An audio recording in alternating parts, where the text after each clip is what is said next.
રૂપિયાના આવેશમાં આવીને વ્યક્તિઓ અંધ બની જતા હોય છે અને આવી જ એક ઘટના ગોંડલમાં બની છે, જ્યાં રૂપિયા મેળવવા માટે ગોંડલમાં એક એવી રીતે કતલ કરવામાં આવ્યું કે કોઈ ફિલ્મની સ્ક્રિપ્ટ પણ પાછી પડે. શું છે સમગ્ર ઘટના, જાણો આ અહેવાલમાં.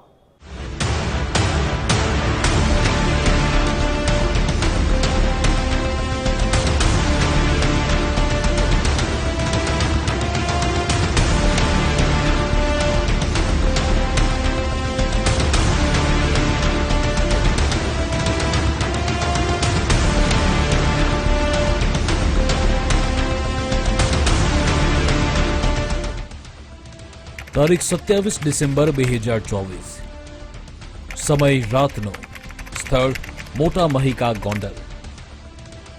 ગોંડલમાં રહેતા હિતેશ વ્યાસ માતાજીના મઢે દર્શન કરવા આવ્યા હતા. દર્શન કર્યા બાદ પોતાના જૂના મકાને આંટો મારવા ગયા હતા.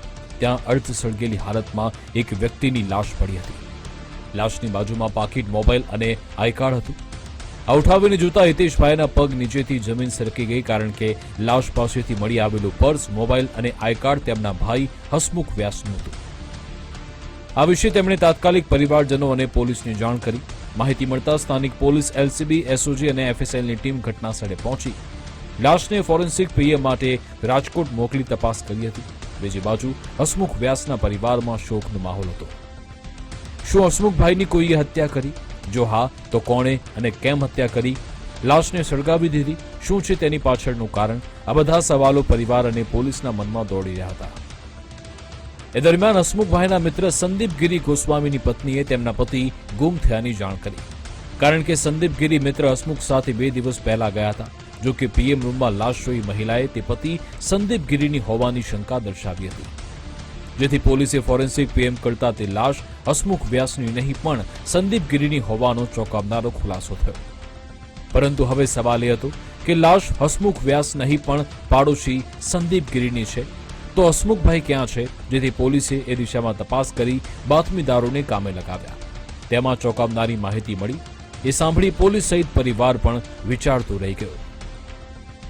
સંદીપ ગિરીની હત્યા અન્ય કોઈએ નહીં પણ મિત્ર હસમુખે જ કરી છે. તેણે સકીર આરોપી સાથે મળી પાડોશીની લાશને સળગાવી દીધી. કતલની થ્રિલર કહાની.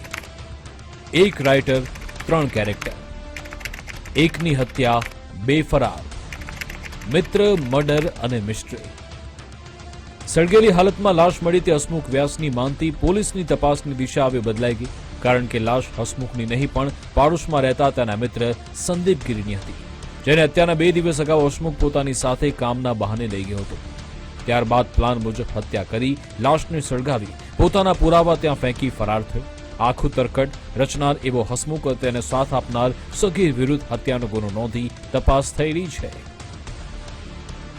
એક સાથે અનેક સવાલો અને રહસ્યોના તાણાવાળા સર્જતી આ કહાનીનો વિચાર આરોપીને કેવી રીતે આવ્યો અને કેવી રીતે મિત્રના મર્ડરની સ્ક્રિપ્ટ લખી પોતાના વીમાના રૂપિયા પકવવા આખા પ્લાનને અંજામ આપ્યો, એ રસપ્રદ કહાની વિશે વાત કરીએ. તાત્કાલિક ગોંડલ તાલુકા પોલીસ સ્ટેશન ખાતે નવા કાયદાની કલમ મુજબ મર્ડરનો ગુનો દાખલ કરવામાં આવેલો છે અને આ ગુનાની તપાસ દરમિયાન આ કામના આરોપી હસમુખભાઈ ઉર્ફે હર્ષદભાઈ મૂળશંકરભાઈ થાંજા રે રાજકોટવાળા અને તેની સાથે એક સગીર વયનો આરોપી હોય, જેમાં સગીર વયના આરોપીને આજરોજ રાઉન્ડ અપ કરવામાં આવેલા છે અને આજે નાસ્તા ફરતા આરોપી છે હસમુખભાઈ ઉર્ફે હર્ષદભાઈ, એને પકડવા માટે એલસીબી તથા અમારા ગોંડલ તાલુકા પોલીસ સ્ટેશનની જુદી જુદી ટીમો રવાના કરેલી છે. ક્રાઇમ થ્રિલર ફિલ્મની સ્ટોરીને ટક્કર મારતી ઘટના. ગોંડલમાં મિત્રે પ્લાન બનાવી કરી મિત્રની હત્યા. મિત્રની હત્યા બાદ સળગાવી દીધી લાશ. પોતાનો વીમો પકવવા તરકટ રચ્યાનો પર્દાફાશ. પોલીસ તપાસમાં બહાર આવી કે હસમુખ વ્યાસ મોરબી રોડ પર આવેલી રાજકોટની સદગુરુ સોસાયટીમાં રહે છે. જે ખંડેર મકાનમાં તેણે મિત્રની હત્યાને અંજામ આપ્યો તે મકાન તેની માલિકીનું છે, પણ વર્ષો જૂનું ખંડેર હાલતમાં હોવાથી ત્યાં કોઈ રહેતું નથી.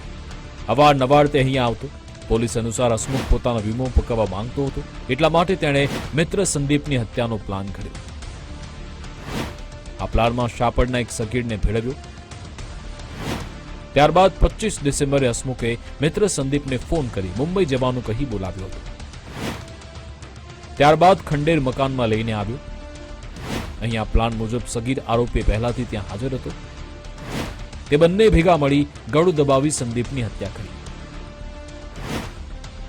હત્યા કર્યા બાદ લાશને બહારના ભાગે લાવી પેટ્રોલ છાંટી સળગાવી હતી. લાશ સળગાવવા માટે નજીકના પેટ્રોલ પંપ પરથી કેરબો ભરી હસમુખ લઈ આવ્યો હતો. સંદીપની લાશને સળગાવી તેની આસપાસ પોતાનું પર્સ, મોબાઈલ અને આઈ કાર્ડ ફેંક્યા હતા, જેથી પોલીસને એમ જ લાગે કે હસમુખ મરી ગયો છે. આ પુરાવા વીમા કંપનીમાં પરિવાર બતાવે તો વીમાની રકમ પાસ થઈ જાય. આ વિચારી હસમુખ ફરાર થયો, પરંતુ સંદીપની પત્નીએ તેની લાશ ઓળખી લેતા આખા પ્લાન પરથી પડદો ઉંચકાઈ ગયો. ગોંડલ તાલુકા પોલીસ સ્ટેશને ફરિયાદી બેન ગાયત્રીબેન wife of Sandeep Giri Amrutgiri Goswami police station ખાતે આવેલા અને તેઓને ફરિયાદ કરેલી કે તેના હસબન્ડને કોઈએ મોટા મહિકા ગામે સળગાવી નાખેલી હત્યા નિપજાવેલી હોય.